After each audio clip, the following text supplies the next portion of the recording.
Xo'p, assalomu alaykum. Xo'sh, bugungi darsligimiz legendarniy 16-18 zonalarni aniqlash va to'g'ri kirish, to'g'ri chiqish joylarini belgilab aytib o'tib ketamiz. Agar tradingda tushunmaydigan yangi odam bo'lsa, iltimos YouTube'ga kirib, tradingda noldan o'rganish deb turib, boshqa kanallarda, boshqa odamlarda videosini ko'rib, sal tushuncha olib, bu narsani tomosha qilishni tavsiya qilaman. Ya'ni biz o'rgatyap turgan narsa yosh treyderlar uchun emas, sal tajribasi borlar uchun. Ya'ni trading tushunchasini, bozorda tushunchasini bilib oladiganlar uchun. Xo'p, Fibonacci, ya'ni 1618, 1618 legendarniy zonani to'g'ri aniqlash, bu haqida YouTube'da juda ham ko'p darsliklar bor. To'g'risi, ko'pi yaxshi tushuncha va qayerlarda kirish, qayerlarda chiqish haqida aytib o'tilmagan. Biz bugun ponni shu narsani boshidan oxirigacha tushuntirib boramiz. Ya'ni o'zimiz ishlab, grafikda tekshirib, arxivlar tekshirib, har bittasini tekshirib boramiz. Ya'ni bo'lmasa boshladik. Xo'p, birinchi bo'lib Fibonacci'da nastroyka qilib olamiz. Hammalaringiz Fibonacci har xil holatda bo'ladi. Men xuddi shuni xohlasanglar shu yerda skrinshot qilib olib, o'zlaringiz xuddi shunaqa qilib moslab olsanglar bo'ladi. Ya'ni men bu yerdagi ko'k zonalar, havorang zonalar shu yerga kirganda men bitim ochaman. Qizil zonalar, ikkala qizil 0 bilan 2236 zonalar, bular stop loss zonalar. Ya'ni shu yerga bozor kelsa, imkon qadar bozorga qarab turish kerak. Ya'ni stop lossga yaqin holatda kelyapti. Shu holatda yopib yuborishingiz mumkin degan haligi nima desa bo'ladi. Oldindan signal vazifasini bajarib turadi. Ya'ni bozor trend hali ham up trendda yoki down trendda qarab tur degan ma'noni anglatib turadi. Xo'p, xuddi shunaqa zonalar belgilab olasizlar. Fonda xohlasanglar ko'rinadigan, ko'rinmaydigan qilib olsanglar bo'ladi. Menga o'rtachasi yaxshi. Xo'p, bu yerda xohlagan narsalaringizni qo'yasizlar, xohlasangiz perevod, ya'ni buni o'chirib qo'ysanglar yaxshiroq ishlab beradi. Ya'ni men o'zim xuddi shunaqa qilib o'chirib olib ishlayman. Xohlasanglar senasini, ya'ni shu yerga narx kirganda shunaqalar chiqarib olsanglar bo'ladi. Lekin ular kerak emas. Asosan menga xuddi neobычный, xuddi shunaqa holat yaxshi. Xo'p, okey deb bosamiz va Fibonacci'da to'g'rilab oldik. Xo'p, endi asosiy trend liniyani topamiz. Mana hozir bozorda holati, ya'ni trend liniyani qanday qilib, trend qanday qilib topishni ko'rsatib boramiz. Qaranglar. Avval minimal nuqtadan yaxshilab qarasanglar maksimal nuqtaga shunday tortasizlar. Bu yerda bizga kerak bo'ladi mana bitta atkat, bu ikkinchi atkat, yetib bormagan, bu uchinchi atkat. Shu uchala atkat o'sha bizga bozorda asosiy trend liniyani ko'rsatib beryapti. Xo'p, hammasini o'chirib yuboramizda, xuddi shunaqa qilib yana tortamiz. Ya'ni xo'p, tortganimizda qarabsizlarki, shu yerda atkat berilgan. Ya'ni bozor buzdim, men selga qarab o'zgaryapman degan signalni beryapti. Shu yerda biz Fibonacci'da ya'ni buydan selga o'zgaryapti turganligi uchun birinchi minimalga qo'yib, maksimalga qarab bitta tortamiz liniya. Maksimalda 0 turadi, minimalda 1 turadi. Ya'ni birinchi atkat berilgan zonasi. Xo'p, qaranglar, simulyatorda bitta orqaga qaytaraylik shu yerda. Xo'p. Bu yerda ko'rishlaringiz mumkin, bozor atkat beryapti. Atkatini qayerdan bilamiz desanglar, shunday bozor tushadi, rikoshet beryapti turgan holatda, ya'ni bozor orqaga qaytib turgan holatiga shunday birda chizib olasizlar. Keyingi vazifamiz biz xuddi shu zonalarga yetib kelganda biz buy sell ochsak bo'ladi. Stop lossni iloji boricha 0 dan ozroq tepaga qo'yamiz. Ozroq tepaga, bitta bir 10 pips yoki 15 pips tepaga qo'yamiz xolos. Xo'p, keyin davom etib ketaveramiz. Bizda bozor ishga tushdi. Где-то hozir hisob kitob qilib ko'ramiz. Necha pips уже bozor yurib berdi. 1 soatlik time frame'da bozor biz kirgan nuqtadan уже 900 punkt yurib berdi. 900 pips to'g'rirog'i. Bu yerda 9572 ko'rsatadi, lekin asosiy bozor yurib bergan harakati 900 pips, ya'ni bir kun ichida xuddi shuncha yurib beryapti. Asosiy trend liniyani xuddi shunaqa qilib shakllanishiga o'zi asosan 3 kun, 4 kun vaqt ketadi. Biz ishlab oladigan narsa kichkina time frame'lardan 15 minutlik, 5 minutlik time frame'lardan bu narsa o'xshab beradi. Iloji boricha katta time frame'larda ishlagan yaxshi, chunki maza qilib ishlaysiz. Ko'nglingiz to'q bo'ladi. 5 minutliklarda siz aytgan zonaga boradi-da, sraz boshqa yoqqa qarab ketib qolishi mumkin. Shuning uchun shu yaxshiroq variant. Xo'p, bu uptrenddagi, ya'ni uptrend downtrendga o'zgarib turgandagi holatni topdik. Endi teskari taraf, ya'ni downtrend uptrendga qarab o'zgarib turgan holatini topamiz. Uptrendga qarab o'zgaryapti. Xo'p, bu yerda bozorda chizib olganmiz. Bu nuqtaga yetib kelmagan, bozorda chizib olyapmiz-da, simulyatordan bitta orqaga qaytaramiz. Bozor buzildi. Bozor buzilgan holatidan biz atkatini ushladik. Ya'ni juda atkat qildi. Shu zonadan bozor orqaga qarab yuraman men deyapti. Xo'p, shu yerdan yana biz buyga kirishimiz mumkin. Stop loss ozgina pastroqda bo'ladi, take profit tepada bo'ladi. Xo'p, bozorimiz ishga tushdi. Уже bizni aytib o'tganimizdek bozorga qarab tur, men o'zgaryapman degan zonagacha keldi. Aytmoqchi shu yerda bitta narsani aytib o'tib ketay. Bu bitta xo'p. Bu ko'rsatib o'tgan liniyalarimiz, mana ko'k chiziqlar, har bittasi bittadan limit qo'yamiz. Ya'ni bitta 0.1 ochamiz, bu yerga bitta 0.1 ochamiz, bu yerga 0.1 ochamiz, bu yerga просто tak kuzatish degan narsa. 3 ta dona zelkamiz bor. Uchala zelkani bu zonalarda yopamiz. Ya'ni bir nuqtada bitta yopamiz, 16-18 zonalarda bitta, keyin 17-18 zonalarda bitta yopamiz. Jami 3 ta take profit bor. Take profit birimiz bu asosiy hamisha kelib beradigan zona, ya'ni garantiy 16-18 zona ham garantiy. Faqatgina ozroq muddat, ya'ni 1 kun, 2 kun ketib qolishi mumkin. Lekin bir zonaga xudo xolasa 1 kunda yetib kelishi mumkin. Buni ham bilib bo'lmaydi. 90% shunaqa o'xshab beradi. Xo'p. Atrobutgasini ko'ramiz. Уже kelib bo'ldi bizning bozorimiz. Уже где-то qancha? 1300 pips. Normalniy. Xo'p. Endi seldagi holatni ham ko'ramiz, qaranglar. Bozorni bitta-bitta analiz qilib ketaveramiz. Bu ichki trend liniya, bu tashqi trend liniyamiz. Bu yerda bozorni ko'ryapsizlar, bitta atkat beryapti, ikkita atkat beryapti. Ya'ni bozorda trend liniyamiz juda kuchliligi uchun ko'proq atkat beryapti. Va bu yerda bozorimiz buzilyapti.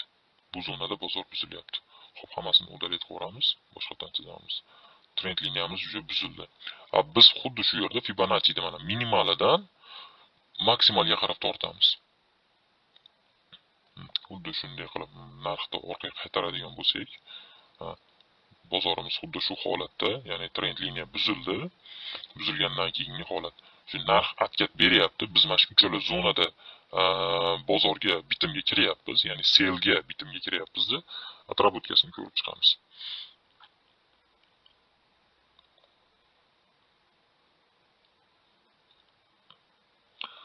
Xo'p. Stop lossni ozroq tepaga qo'yishimiz kerak. Ya'ni bozor har xil holatda yurishi mumkin. Stop lossga yetib turib, yana buyga yoki selga qarab tushib ketishi mumkin. Xo'p, atrobutgasini ko'rganingizdek, mana 16-18 zonagacha shunday kelyapti-da, shu zonani yopib turib, teskari tarafga qarab yurib ketyapti. Xo'p. Bu narsa bozorda 90% o'xshaydi. 90%. 10% shu faqatgina yangiliklar, har xil birorta muammolar bo'lmasa o'xshamay qolishi mumkin. Xo'p, bu yerda mana oddiy ko'z ilg'aydigan narsa, ya'ni birinchi atkatdan minimalga qarab tortyapmiz. Ya'ni uptrendda, ya'ni downtrend uptrendga qarab o'zgaryapti turganda, birni tepaga, 0ni pastga qo'yiladi. Uptrend downtrendga o'zgaryapti turganda, bir pastda, 0 tepada bo'ladi. Xuddi shunaqa qilib joylab oladi. Agar Fibonacci'da menikidaqa bir xil qilib nastroyga qo'ysanglar, xuddi shunaqa o'xshab beradi. Xo'p. Bu yerda mana 1 nuqtamiz va 0 nuqtamiz qo'yilyapti. Bunisiga emas, birinchi, ya'ni kuchli bozor chiqqan zonaga qo'yiladi xolos. Xo'p. Dalish ketamiz. Xo'sh. Xuddi shunaqa qo'yiladi va bozorni holatini ko'rsanglar bo'ladi. Ya'ni mana uchala zonamiz, biz o'zimizda uchala zonamiz, narx uchala zonaga kelyapti, juda take profitga qarab ketyapti. Uje bu qo'yishim shart emas, uje libo odam shundi bittada. Xo'p. Stop loss ozgina pastroqqa, take profit o'sha teparoqqa. Jami bu yerdan 1400 pips. Xuddi shunaqa bozor yurib beraveradi. Xo'sh, qaranglar bolalar. Bu yerda bozorda mana hozir men bu tarafini ko'rsatgan bo'lsam, endi bu tarafini ko'rsatamiz. Xo'p. Asosiy trend liniyani tortamiz. Bu tashqi trend liniya, ya'ni ikkinchi rikoshet beradigan joyini chizib oldik va ichki trend liniyani ham chizamiz. Ichki trend liniya. Ya'ni bu yerda narxni ko'ryapti turgan bo'lsanglar, Bu yerda bitta atkat, bu yerda bitta atkat, ikkita atkat ekan, uchta atkat, to'rtta atkat bo'lyapti. Biz qanday Fibonacci'ni qo'yamiz? Xo'sh, Fiboda mana birinchi buzilib o'tgan joyidan maksimalga qarab bitta tortamiz. Endi bu 1 soatlik time frame'dan juda ko'p bo'lyapti-yu, no zo'r effekt beradi. Qaranglar. Uchala zonadan sell kirilyapti. Ya'ni uptrend, downtrendga o'zgaryapti turganda qayergacha ishlash mumkin degan narsani olib kelib beradi xolos bu narsa. Xo'p, kelyapti. Kiryapmiz, take profit 1 olyapti. Yana bozor ozgina orqaga qaytib turib, srazu oqib beryapti. 16-18 legendarniy zonagacha. Jami bu yerda pipsimiz, bozorda kirgan zonamiz, kirgan zonadan chiqqan zonagacha 450 pips yuryapti. Ya'ni 4,5 ming o'zini hisob kitoblaricha, lekin 450 pips yuryapti bozor. Xuddi shunday. Xo'p, bu yerda flag bo'lgan, ya'ni bozor tepa past bo'lgan, bu yerda kirilmaydi, o'zlaringiz ham yaxshi bilasizlar. Xo'p, endi bu yerda yana tashqi trend liniyamiz, keyin ichki trend liniya. Ichki trend liniya, tashqi trend liniya. Yana bozorda orqaga qaytaramiz-da. Xo'p, xo'p, bozor keldi. Birinchi atkat beryapti. Shu birinchi atkatiga Fiboda qo'yamiz, minimumga qarab tortamiz. Minimalga qarab bitta tortganimizda, xo'p, bizga chiqarib beryapti. Mana uchala zona, mana shu uchala zonaga narx kelganda, xohlang birinchisiga kelganda kerak, faqat limit qo'yiladi bu yerlarga. Limit qo'yib qo'yasiz, bozor keladi, o'zi olib yana tepaga qarab chiqib ketadi. Xo'p, atrobutkasini ko'ramiz. Bozor keldi, 0.68 da oldi va bizni take profitimizni уже oldi. Xuddi shunday bozor yuraveradi. 90% xudo xolasa o'xshab beradi. 10% o'xshamay qolish mumkin. Xo'p. Xo'sh. Bu yo'q up bo'lib ketyapti. Chunki bu yerda mana liniyani bitta tortamiz. Juda ham yaxshi yurib bergan bozor. Xo'p, birinchi atkat qilgan va minimali tortamiz. Xo'p. Bu yerda ko'rishingiz mumkin. Uje men bu narsani qo'ysam ham, qo'ymasam ham o'zlar tushunyapsizlar. Stop loss ozgina pastroqqa, take profit tepaga bo'ladi. Va atrobutkasini ko'rishingiz mumkin. Uje biz aytgan zonagacha yetib borib, yog'iga ham o'tib ketganlar. Xo'p, xuddi shunaqa. Hammasini o'chiramiz. Bu yerda down trend qilgan bo'lsak, bu yerda up trendnikini qilamiz. Ya'ni bu tashqi trend liniya, bu ichki trend liniya. Ichki trend liniya. Ichki trend liniyaniga bitta, ikkita, uchta, to'rtta atkat bo'lyapti-da, biz Fiboda minimalidan maksimaliga qarab bitta tortamiz. Tortganimizda bizga bitta zonaga kiryapti xolos, mana bitta zonamizni ishlab beryapti xolos. Qolgan uchala zonagacha yetib bormagan, lekin take profit olgan. Bir zimda olgan. Ya'ni 10 dan boshlab bir kun, ya'ni 4-5 soat ichida yaxshilab pips yuryapti. Jami xo'p 2,5 ming bo'lsa 250 pips yurib beryapti. 001 dan bitta lot ochilsa ham $20 degan narsa. 28 dollar ekan darsh. 28 dollar pul ishlanyapti. Bitta zelka, bitta analiz. Bu yerda oddiy trend liniya va Fibo bo'ldi, boshqa narsa yo'q. Xo'p. Bu yerda ham mana bor. Ya'ni trend liniya buzilyapti. Minimalidan maksimaliga qarab tortilyapti-da. Ko'rishingiz mumkin. Yana buyga qarab, yana signal ishlab berilaveradi. Xo'p, da jamini qilsangiz уже yetib borgan. Chunki bu yerda stop lossga kelmagan, yurgan xolos. Bunga sabab o'rtada flag bo'lgan, ya'ni tepa past bo'lgan xolos. Flag hosil bo'lgan. Bozor bir tarafda emas, lekin ishlab bergan. Uzoq muddatli bo'lsa ham, ya'ni 27-noyabrdan 11-dekabrgacha, ya'ni 13 kunda biz aytgan nuqtagacha yetib borgan, lekin katta masofa. Xo'p. Bu yerda ham mana asosiy trend liniya. Trend liniyamiz. Trend liniya kelgan bitta, ikkita, uchta, to'rtta atkat bo'lyapti-da, 4-atkatidan biz bozorga kirishimiz kerak. Xo'p, Fiboda qo'yamiz. Minimaldan maksimalga qarab bitta tortsak. Biz aytgan zonagacha kelmagan, bu holatlarda bozorga kirilmaydi. Ya'ni bu yerda kichkina flag hosil bo'lganligi uchun o'zi bozorga kirilmaydi. Lekin bitta atkat beryapti, o'sha atkatidan biz kirishimiz kerak. Lekin biz aytgan nuqtagacha yetib kelmagan, lekin bozor uchib ketib qolgan. Xo'p. Xuddi shunaqa qilib ishlanaveradi. Asosiy trend liniya shunday tortiladi. Asosiy trend liniya 1 ta, 2 ta, 3 ta, 4 ta, 5 ta, 10-15 ta atkat bo'lyapti-da. Fibonacci'da minimaldan maksimalga tortamiz. Mana shu uchala zonamiz. Uchala zonaga narx yetib kelganda biz savdoga kiramiz. Ya'ni sellga up trend, down trendga o'zgaryapti turganda, ya'ni yuqoriga o'suvchi trend sellga o'zgaryapti turganda, ya'ni bitta buzadi, buzgan zonasiga yana qaytib boradi. Qaytib borganda biz savdoga kiramiz.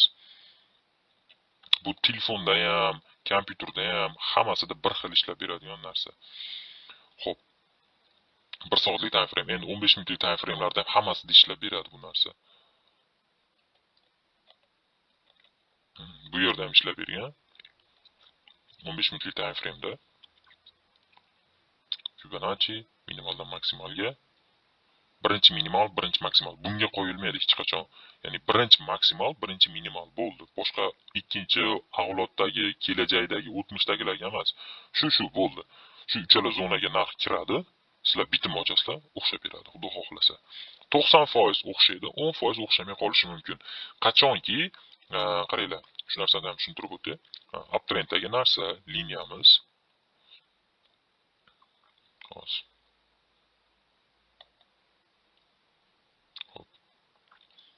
Uptrenddagi narsa downtrendga o'zgaradi. Shunda biz ikkinchi atkat beruvchi zonasidan kiramiz. Buni qanday topamiz desanglar, tushuntirib o'tdim, hozir liniyalarda ham o'taman. Shunday tortiladi, trend liniya tortiladi. Bu yerda ko'ryapsizlar, birinchi atkat, ikkinchi atkat bo'lyapti-da, uchinchisida buzyapti. Balkim bu holatda yana dars ketib turib, qachonki buzgandagina faqatgina savdoga kiradi. Qachonki bu kelajakda, o'tmishda farqi yo'q. Qachonki buzilganda kiriladi. Xo'p, Fiboni bitta tortamiz. Tortganimizda xuddi shu zonalarimizga yetib keladi narx. Yetib kelgandagina faqatgina bitimga kiramiz. Xuddi shu uchala zona, boshqa zonalar emas. 0,236 zonalarda yoki 0 zonalarda kirilmaydi. Faqat shu uchala havorang zonalarda kiriladi. Tek profitlar mana shu 1, 2, 3 bo'ldi. Endi liniya holatida ko'rib chiqamiz. Mana qarasanglar, biz hozir chizib bergan liniyamiz ana bu selldagi holati, kelgan, narx kelgan, urilgan, tepilgan, netilgan bo'lyapti-da, bitta buzib beryapti. Ya'ni asosiy trendda maqda o'zi asosiy trendda buzib beryapti. Asosiy trend buzilyapti. Biz xuddi shu zonamizdan buzib turib, atkat qilgan holatida bozorga kirishimiz kerak. Hozir tepada chizib o'tirgan narsa. Fiboda ham xuddi shunaqa qo'yiladi, ya'ni maksimaldan minimalga qarab tortiladi. Bo'ldi. Xuddi shunday ishlab berilaveradi. 100% ishlab, 100% emas, 90% ishlab beradi, 10% ishlamasligi mumkin. Xo'p. Kimda qanaqa savollar bo'lsa, bemalol lichkaga yozsanglar bo'ladi. Xudo xolasa qo'shimcha strategiyalarni har kuni emas, haftada 1 marta, 2 marta qilib kanalga tashab boramiz. Hammaga rahmat, sog' bo'lasizlar.